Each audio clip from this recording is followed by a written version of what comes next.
Assalamu alaikum урматтуу мусулман бир туугандар. Келе жаткан орозо айыңыздар баарыңыздарга берекелүү болсун. Аллах Таалам орозо айыны парыз кылганда Кур'ан-ы Каримде мындай дейт.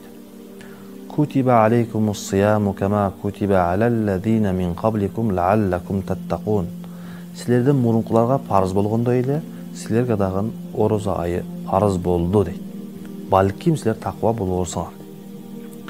Маанисине карап көрсөк, силерден мурункуларды оңдогондой эле орозо айы силерди дагы оңдойт дейт. Балким силер таква болосуңар деген жерден карап көрсөк, таква болуу деген ар бир инсан өзүнү тозоктон коргоп калуусу. Тозок менен өзүнүн ортосунда бир нече амалдарды кылып калуусу. Намаз окуйт, арамды кылбайт, ата-энесин сыйлайт. Ошолордун катарында эле орозо тутат.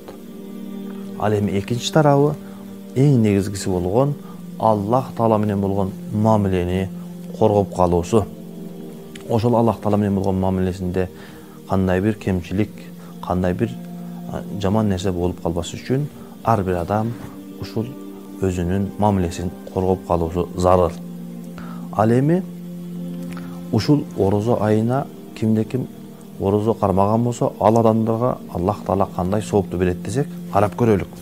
Аллах Таала башка амалдарга сооп бергенде 10 эседен 700 эсеге чейин көбөйтөт экен. А бирок өзгөчө орозонукун Аллах Таала айтыптыр.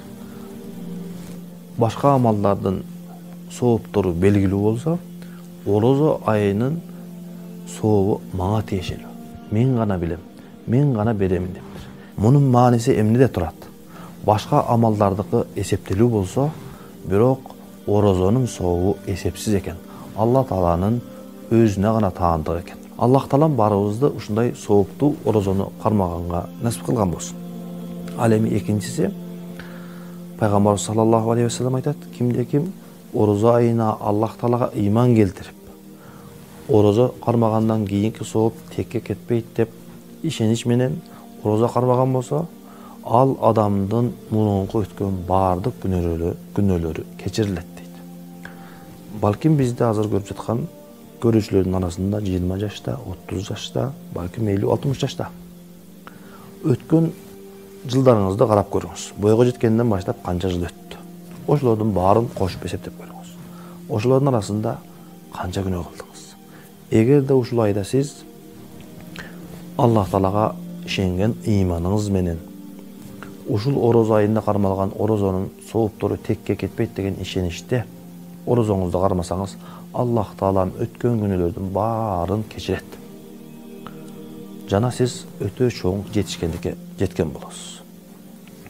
Дагы ушул орозо айынын өзгөчөлүгү тамакты жеген ден соолукка, денеге кандай пайда болсо, тамакты кээ бир убакта ушул орозо айларында кээ бир убакта жебей коюу дагы рухка ошондой пайда экен.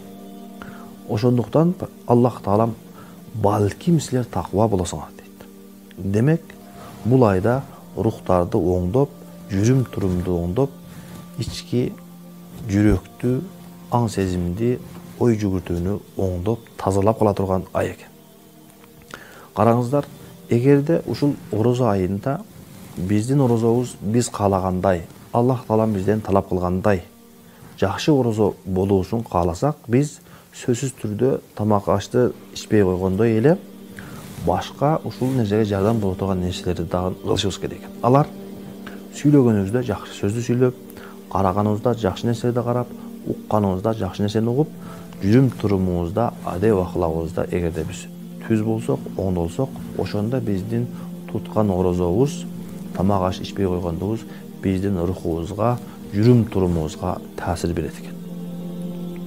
Жана Пайгамбарыбыз саллаллаху алейхи ва саллям бул айда ушул орозонун кооздугу, көркөмдүгү, сонундугу, көркү эң сонун көркүнө чыгыш үчүн Пайгамбарыбыз саллаллаху алейхи ва саллям шамалдай тез болот эле дейт. Ушул орозо айында кандай? Берешенlikte шамалдай тез болот эле дейт. Ким келген болсо, ким эмне сураган болсо берет эле дейт. Баарына бирдей тез берет эле. Андыктан келиңиздер, биз дагы ушул орозобузду сонун, кооз, көркөмдүү кылайлык. Кимде-ким ушундай берешендикке акчасы же болбосо бере турган нерсеси жок болгон болсо, ал зикирлери менен, адеп ахлак менен, жылмаюу менен ушул жетишкендикке жетсе болот экен.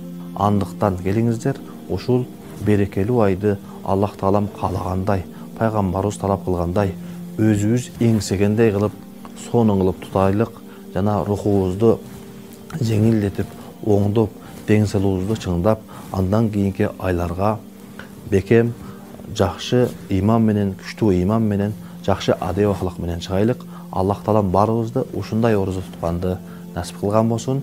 Кийинки берүүдөн кайрадан жолукканча саламатта калыңыздар. Ассаламу алейкум ва рахматуллахи ва баракатух.